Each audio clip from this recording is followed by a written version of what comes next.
Bonjour à toutes et à tous, bienvenue sous la canopée, ici Monsieur Green. La semaine dernière, nous évoquions la deuxième strate de notre humanité, la culture, qui après le milieu physique dans lequel nous évoluons forme notre individualité et notre cosmogonie, c'est-à-dire notre façon d'expliquer le monde. Après ces deux piliers de notre être, que reste-t-il de notre unicité? Pour aborder ce dernier pan, nous ne pouvons que nous référer à la pyramide réalisée en 1940 par le psychologue américain Abraham Maslow. La pyramide représente la hiérarchisation de nos besoins en tant qu'être humain. À la base, bien évidemment, nos besoins physiologiques, respirer, boire, s'alimenter, avoir des rapports sexuels, dormir et éliminer. Au-dessus, nos besoins de sécurité permettant d'éviter l'anxiété, et ainsi développer une visibilité sereine du futur. C'est la société et la culture qui détiennent ce rôle. Aujourd'hui, pour terminer et ainsi arriver à notre strate privée d'identification, 3 besoins sont primordiaux. Le besoin d'appartenance et d'amour, le besoin d'estime et le besoin d'accomplissement de soi. Ces 3 éléments sont directement liés à notre éducation privée, à nos traumatismes heureux ou malheureux, qui vont structurer notre conscience du monde, notre confiance, ainsi que notre défiance. Cette longue phase d'émancipation vis-à-vis de soi-même et de son passé peut durer toute une vie. Comprendre qui nous sommes à travers notre histoire et vers quoi nous tendons passe par de nombreux déverrouillages. En vieillissant, nous sommes de plus en plus fermes dans la revendication de nous-mêmes, finalisant la détermination de notre identité, du moins, c'est ce que nous croyons. Si nous pensons posséder pleine conscience de nos actions et de nos convictions, nous avons pu voir que notre environnement, avec un feedback permanent, modifie nos identités. 2 éléments dans l'histoire de l'humanité sont caractéristiques par leur impact sur l'identité que nous nous forgeons, et les 2 dépassent largement nos capacités d'appréhension et de maîtrise. Il s'agit du spirituel, dans le récit de nos existences, et de nos actions dans la création technique.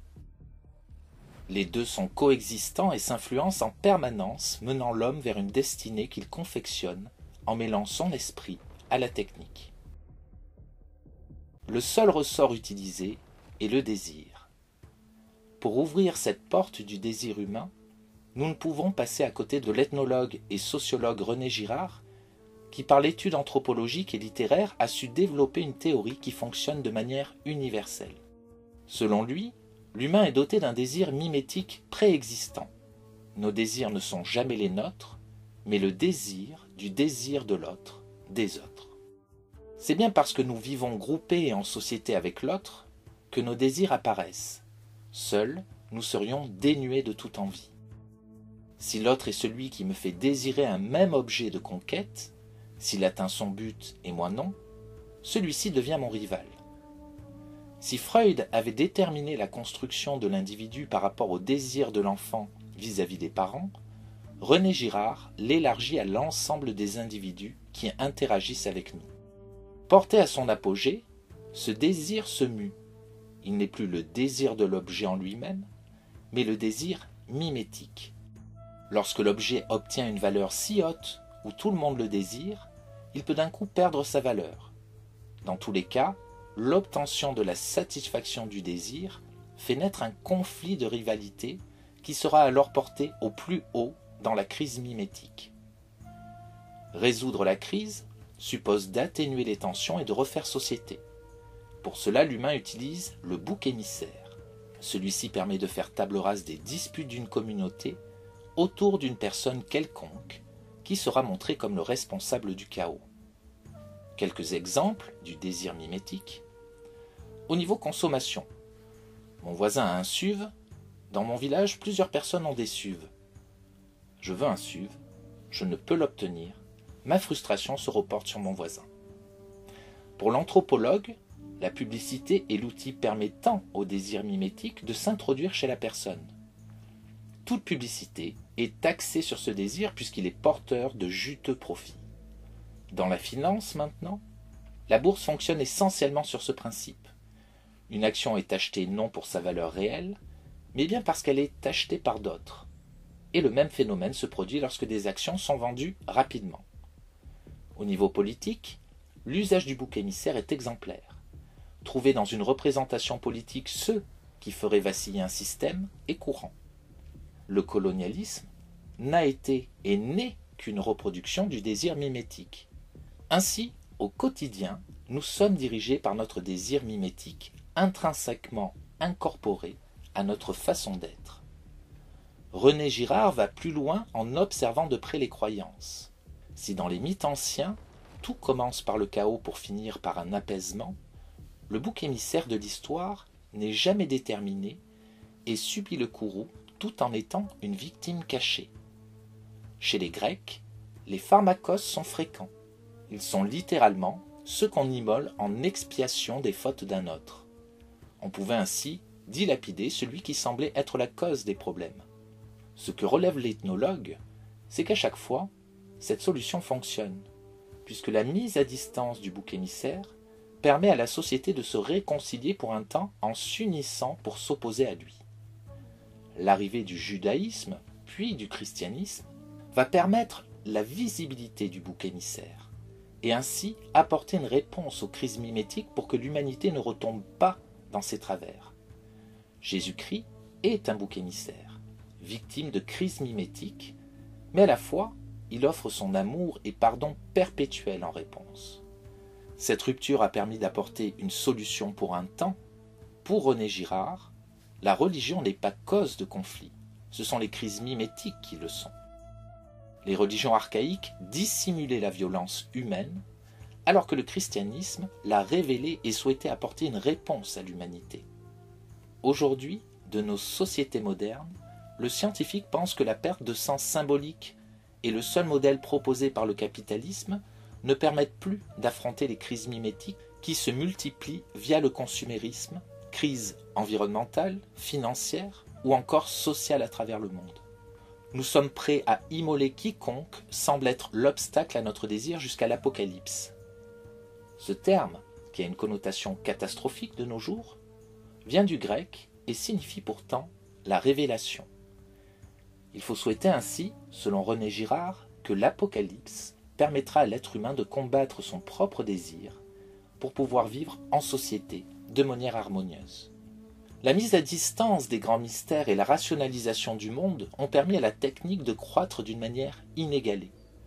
Ainsi, les crises mimétiques se sont amplifiées par le seul biais de la modification des médias, de la communication humaine.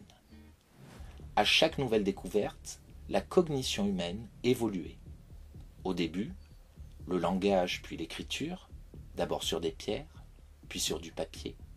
Les idées circulaient peu et les savoirs érigés restaient au sein de petites communautés. L'arrivée de l'imprimerie avec Gutenberg amorce une première grande révolution cognitive qui, à l'époque, a favorisé la propagation des idées protestantes, permettant à une élite lectrice de s'approprier de nouveaux savoirs et de nouvelles idées. Aujourd'hui, toujours plus fluide, toujours plus rapide, la communication instantanée du numérique nous nourrit d'une multitude d'informations, noyant notre capacité d'entendement et d'action dans une léthargie intellectuelle profonde. La communication entre les humains, c'est aussi les déplacements. De la calèche à l'avion, le déplacement de l'être humain s'est accentué, lui permettant le tour de la Terre en une journée. L'individu a donc une emprise sur le monde assez conséquente. Proposé à chacun, nous reproduisons au fil des modes notre désir mimétique, dans nos opinions, habillements, voyages, et finalement sur l'ensemble des éléments composant notre vie terrestre. La technique permet cette amplification. Cependant, ce qui est mal compris par l'homme, c'est que la technique surpasse toujours l'esprit humain et a toujours plusieurs temps d'avance avant qu'il ne la rattrape. Ainsi, dans nos sociétés modernes, la technique a pris le pas sur la rationalité et l'éthique humaine. Elle nous dicte notre futur. La capacité du numérique à transformer l'esprit humain mobilise nos désirs mimétiques. Les réseaux sociaux sont des défouloirs, TikTok est le désir de vacuité à suivre, et Pikachu le nouvel objet de convoitise. Pourtant, René Girard nous dit que c'est grâce à la différence que nous évitons les crises mimétiques. Celui qui est différent ne suscite pas en moi un désir malsain de compétition et de rivalité. Il est différent. Celui par contre qui me ressemble dans ses objectifs, même s'il est un ami, peut rapidement devenir le rival de ma convoitise. Aussi, l'uniformisation de notre monde ne peut que préfigurer des crises majeures, actionnant chez les peuples des crises identitaires de rivalité, et donc le besoin de refaire société. Mais pour cela, il faudra un sacrifice, une guerre, une épidémie, un tremblement de terre, un événement qui nous permette de chasser la violence, tout en détournant le regard de ce qui en est réellement la cause, nous-mêmes. Pour ainsi dire, il ne reste de moi-même que la liberté de transgresser ce schéma répétitif, de me libérer de mon désir pour appréhender l'autre avec bienveillance. Selon René Girard, l'abandon de son désir est un savoir bien plus riche que nul autre. Nous ne sommes que des épiphénomènes d'un tout qui nous structure, et le peu d'individualité que nous ressentons ne peut se situer que dans la différence que nous cultivons. Environnement physique, culturel et privé, nous avons ainsi parcouru de manière non exhaustive les strates de notre individualité et l'étroitesse de manœuvre que nous possédons pour être réellement nous-mêmes. Si une identité et une liberté de l'être humain existent, elle réside dans sa capacité à s'extraire du tout, de la foule, du mimétisme, pour trouver sa singularité dans l'unique condition de vie nécessaire, vivre en communauté dans la diversité, pour un retour au tout. Nous ne sommes que de passage, et comme le disait le philosophe indien Rabindranath Tagore, celui qui plante des arbres tout en sachant qu'il ne pourra profiter de leur ombre, vient de commencer à comprendre le sens de la vie. C'est tout pour aujourd'hui. Excellente semaine à toutes et à tous. C'était Monsieur Green. Fin de la retransmission. Comment c'était? C'était un pur délire. J'ai trouvé ça green, oui. Green comment? Oh, super green, aussi green que ça peut être green. Green à la puissance des green, tu vois. Mais alors tu vois le green absolu. Green, plus green.